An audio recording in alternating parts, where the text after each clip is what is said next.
میگوید بار خانه فاطمه آمدن، گفتن ای فاطمه، ای جگرگوشه من، چرا در خانه علی نیست؟ یعنی علی شوهر فاطمه بود، داماد پیغمبر بود. حضرت فاطمه شفاعت کننده کل زنهای امت اسلام گفتند ای پدر بزرگوار، گفتند کان بینی و بینه شیء فغاضبنی و ذهب لا ادری این ذهب.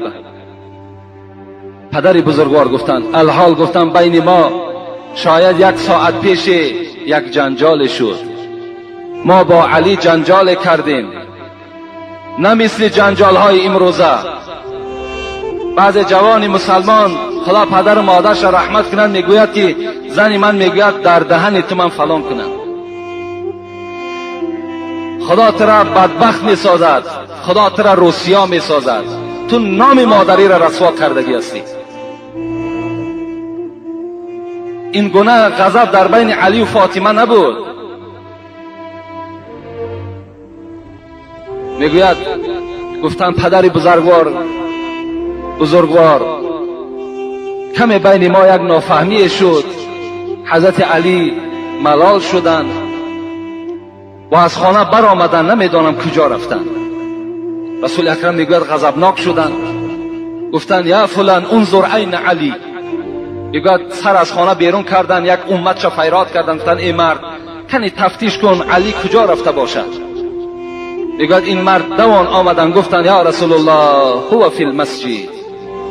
ای پیغمبر خدا علی گفت در مسجد خواب است. گفت مسجدهای اون زمانه این گونه قالین ها نداشتند، از خاک عبارت بود. رسول اکرم میگوید وقتی من داخل مسجد شدند، پیغمبر خدا دیدن که حضرت علی بالای خاک خواب است. آمدن میگوید و پشت و چهره علی را میگه از خاک تازه کردند، زیرا رسول اکرم گفته است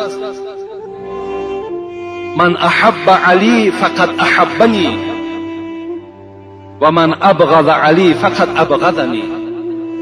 کسی علی را دوست می‌دارد به تحقیق مرا دوست می‌دارد، کسی علی را بد می‌بیند به تحقیق مرا بد می‌بیند. علی را دوست می‌داشتند. میگوید یگانه آدمی بود که در حالت غضب پیغمبر با پیغمبر صحبت می‌کرد، این علی بود. بسیار علی را دوست می‌داشتند. آمدن میگه چهره و پشت و روی او را تازه کردند و گفتند قم یا ابو تراب. این کنیت، این لقب بود که پیغمبر بر علی گذاشت که این کنیت، این لقب به علی بسیار خوش آمد. چی گفت؟ خیز گفت ای مردی که در خاک گفت آغشته هستی، خیز ای پدری خاک.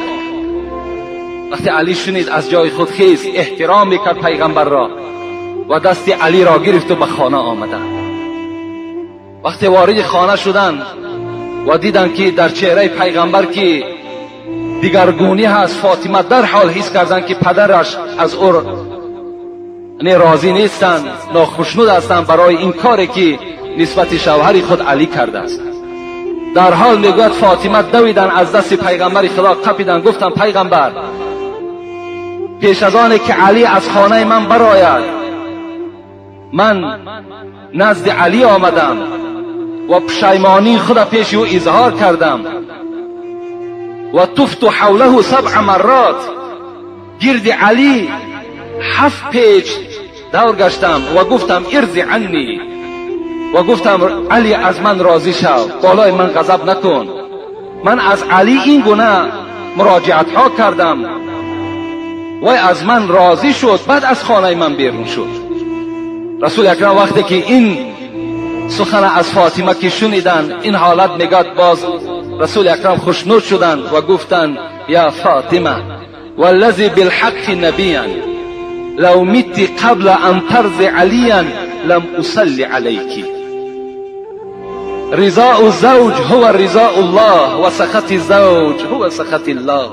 ای فاطمه گفتند ای جگرگوشه من، ای دختری من، گفتند قسم بر آن خدایی که پدری تو را با پیغمبری فرستاد، اگر تو پیش از راضیگی علی از دنیا میگذشتی لم اصلی علیکی، من نماز جنازه تو را نمیخواندم.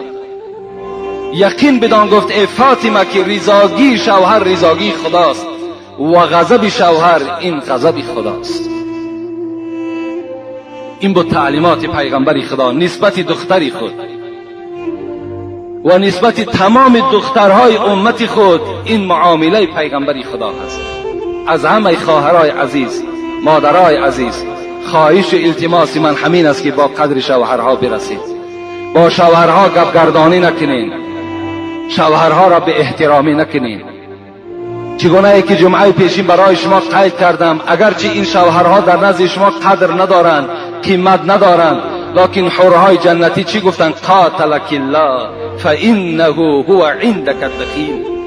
شما را ای زنها خدا قتل کند، اینها در نزد شما موقت هستند، زود است که نزد ما می آیند. یعنی زود است که این جوانهایی که می بینیم چی پولدار هستند، چی بی پول هستند، چی حسن خوب دارند، چی حسن ناخوب دارند، اینها در نزد حورهای جنتی با قدر هستند. اینها در نزد خدای خود با قدر هستند. حضرت اصحمی میگوید در جنگل یک زنی را دیدم که به نهایت زیبا بود و یک زمان پس میگه شوهرش آمد، نگاه کردم به نهایت زیشت رو بود. گفتم ای زنی زیبا همین شوهری تو هست؟ گفت بله. گفت با همین زنی که چهره سیاه دارد، چهره بد دارد، ترش دارد، چی یک شکلی ناخوبه دارد، با این تو راضی هستی زندگی کنی؟ گفته حضرت اصحمی گفت این لفظ را دیگر تکرار نکن. این زنی زیبا گفت این لفظ را تکرار نکن. شاید که گفت این مرد در نزد خدا چنان کاری ثواب کرده باشد که این زنی زیبا را ثواب این مرد گردانیده باشد، و شاید که من در نزد خدا چنان یک معامله ناخوب کرده باشم که این مرد را عقوبت من گردانیده باشد. بین چی معامله، چی یک سخن زیبای از جانب زنها صدا میداد. از این خاطر همه شما باید که البته در رفتار زنهای خود دائم نظارت کنین و باید که زنهای شما را احترام کنن. و چگونه ای که مراجعت کردم باز مراجعت میکنم که خواهرای عزیز با قدر شوهرها رسید. اگر شما خواهید که جنتی شوین، اگر شما خواهید خداوند از شما راضی، پیغمبر از شما راضی، قرآن از شما راضی، با قدر شوهرها رسید. و آخر دعوانا ان الحمد لله رب العالمین.